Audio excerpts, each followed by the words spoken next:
Right, I want to come on to the sort of future. Obviously, the first sort of part of the show has been a little bit miserable. I was hoping we'd find a few more silver linings. Oh, you know, the diamonds in the rough and all that. But anyway, let's try and find some positive. Let's look towards the summer. Obviously, Kirsten, you were talking about, the idea is, I think it's pretty much accepted that Maxi Rodriguez is going to go. Dirk Kuyt's probably going to go as well. Kenny's already said that the only person who's going is Fabio Aurelio, who, let's face it, should have been gone 2 seasons ago.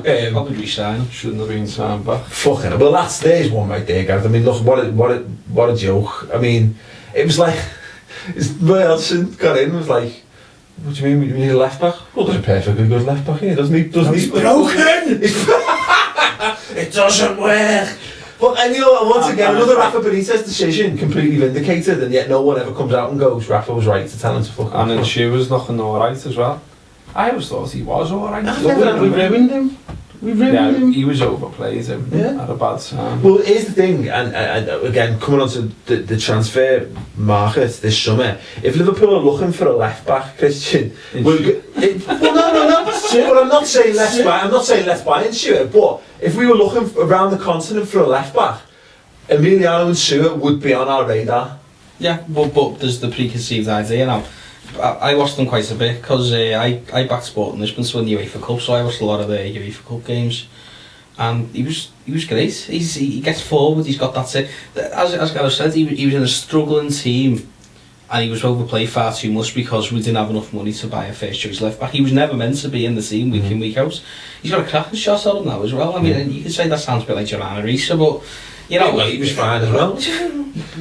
I'm not saying we missed him, Risa, but we could do with, you know, Jose Enrique's fallen off a cliff. Well, he's fallen into the exactly same the Insua trap as well, hasn't he? His understudy is Fabio Aurelio, and he's even more injury prone now than he was 3 years ago. He suffered though, I think, as well, Enrique, from like this weird thing of like we just always play down that side and through him. He's almost like a playmaker from left back who isn't playing very well and keeps fucking up, and everyone keeps moaning at him. It's like this like perpetual thing. And it's like, you know, circle, just go down the right for once. Do you know what I mean? To Glenn Johnson, the attacking fullback.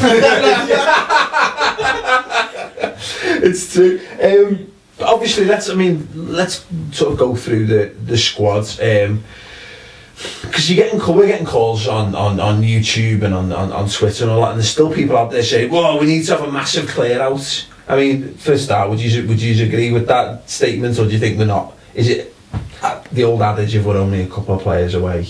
I don't think. It depends what you get for that massive clear out. If you can recoup your money on the likes of down, and then fair enough, but you're not. Yeah. So what Liverpool have got to decide then is it worth keeping them for now? And you know, it's sort of, as you say, that was not a bad option off the bench necessarily. Neither's, I mean, I'm not ready to write off Jose Enrique's Liverpool career yet, but he's, you know, if you wanted to get a new left back in, I think he misses Lucas. I think he's a stupid player and he misses that easy ball. I think that's what it is. He just whacks it up the field. Otherwise, I don't think it's a massive clear out neither. If you get a good offer for a squad player, then take it. But you don't want to be good. You don't even need to cop Adam. Has there ever been a more nailed on partnership than Aston Villa going in for Charlie Adam? Like it's nailed on already. Someone would pay. He's an Everton player. You get your money back on him. Get your money back. He's better than Darren Gibson. Blackpool could come up. Could. But no, I think that we were looking at Liverpool's midfield again. Me and Chris were talking about this. Is that Steven Gerrard? He's not going to get any sort of less injury prone as he gets older. Lucas Leiva back, great. I think Jay Spear, and if he wants to stay at the club on fuck all wages, is what he's probably on, and be guaranteed 4 games a season if everyone else stays fit. Fair play, but it's quite clear that we need a Jordan Henderson's going to play midfield. Shelby's fine to come in. Charlie Adam's the weak link in that midfield, and you need a good quality. You need another Morelos, you know what I mean? A top quality international attacking midfielder, and Charlie Adam needs to fuck off if that's the case. That's true, but I also think somebody needs to put their arm around Stevie and say, look, you need to look at changing your game now, mate. Because we need to be able to play Jordan Henderson in an advanced role if that's what the future is. and you need to say, Stevie, you're going to have to sit back next to Lucas in that. Or actually trust the players that are behind you and stay up front. Yeah.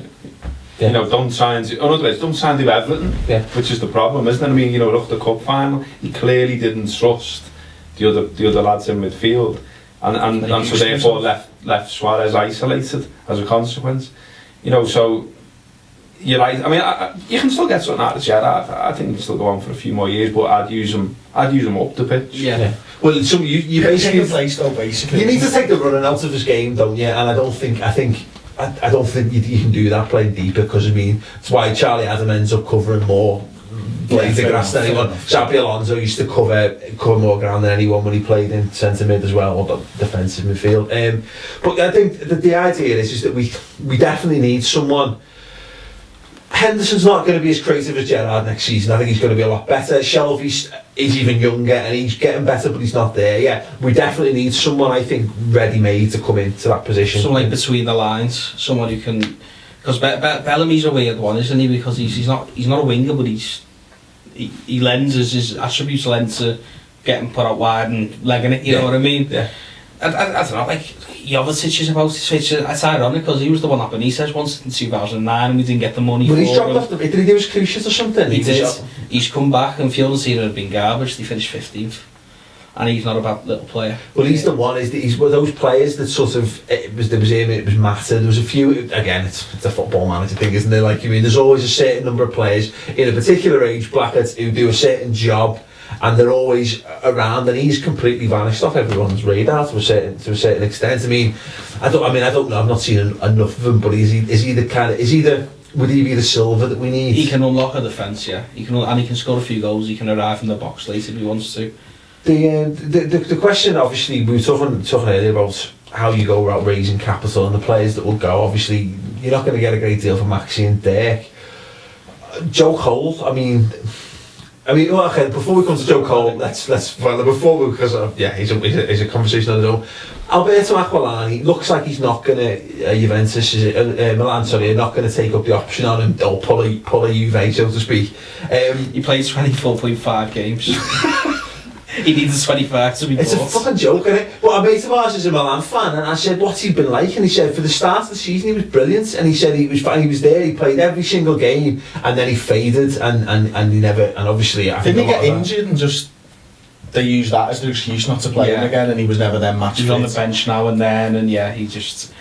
It's strange. But is he the answer to what I'm saying about that attacking midfielder, or is he's the answer to getting a bit of money in if someone will fucking buy him instead of loaning him?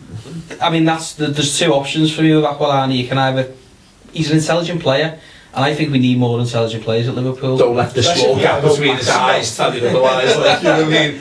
He's an intelligent player. I think he comes to the club, it was the wrong time, and he wasn't mentally or physically strong enough to be in essentially what we're talking about now, rolling your sleeves up and getting back into the Champions League. Whether that's the case now after 2 years away, maybe. The alternative is to use him as a make-weight, as a deal. If we're not going to sell him, use him. Throw him to Fiorentina, for Jovetic, for example, and go. Because Milan just signed Montalivo. Yeah. So, I mean, Fiorentina wants someone. So, I mean, we could sort of... But just use him. If we can't get rid of him, be smart and use him with the squad. Do you think there's a question, because some people say, let's get him back. Do you think that if Kenny Dalglish wanted to keep Alberto Aquilani, he'd have kept him this season? Yeah, something went on, didn't it? And it was quite clear. That YouTube video, wasn't there, with him and Kamoli? There was that, yeah. What's that? There's a YouTube video of like Kamoli and him arguing, isn't he? Is he? Yeah. Check that out. And like, you know, it was quite clear, like something went on, and it was like, you know, it was almost like untenable, and he had to go, sort of thing. But you know, I don't know, can bridges be built? I don't know. I mean, like, I've seen him, I don't, as I've ripped you before about it, I don't sit down and watch all these foreign leagues. I told you Zeko was good, didn't I?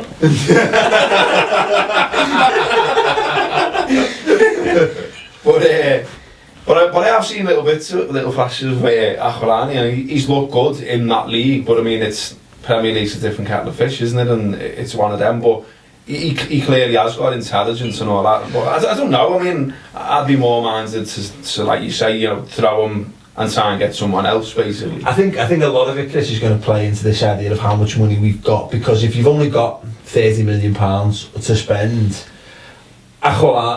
You could save yourself £10 million by just saying, Alberto, stick around for a year. You could, but then, yeah, the shoe on the other foot is you could maybe get 8 million for him and buy someone that you actually want. I think the worry is, I mean, again, Christian, you'll know more, being more of a student of the foreign game, as in a much nicer way of putting it than you fucking sit down and watch a load of football.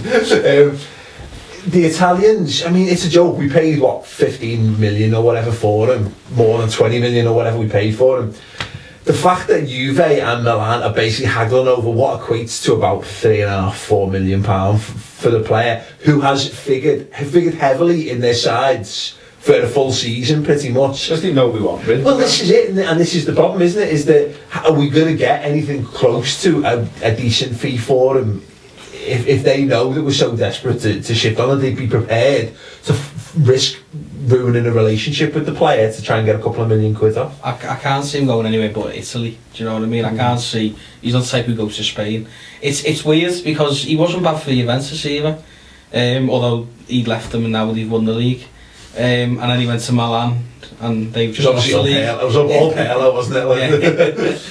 Yeah, it's. I mean, you can look at Boateng was keeping him off the team, but I mean, Boateng's been brilliant for them. It's weird how they haggle it. I know this sounds like, I think they just took the mick. Yeah. I think they thought, right, we'll deal with that if it comes through. If he's absolutely brilliant, great, we get a play for £4 million or whatever. If not, we'll get our loan fee out of him. We'll play him for 20 games a season. He'll be a decent squad player. You know, so it's like a Shelby type role for us. Yeah. And you know, he's an Italian international. He's experienced, and so they've sort of got the use out of him. Now they've brought him back to us. Well, Italy's filled with, like, they never buy anyone, do they? It's all co-ownerships and all that bollocks. Like, but anyway, we'll move on from Aquilani. We mentioned his name earlier, Joe Cole. Just fuck him off. Yeah. Just simple as. There's no world in which you think, go on, we'll give him another season. No. Do you not remember him? You can't remember. Yeah, I mean, Joe. Yeah. Cole.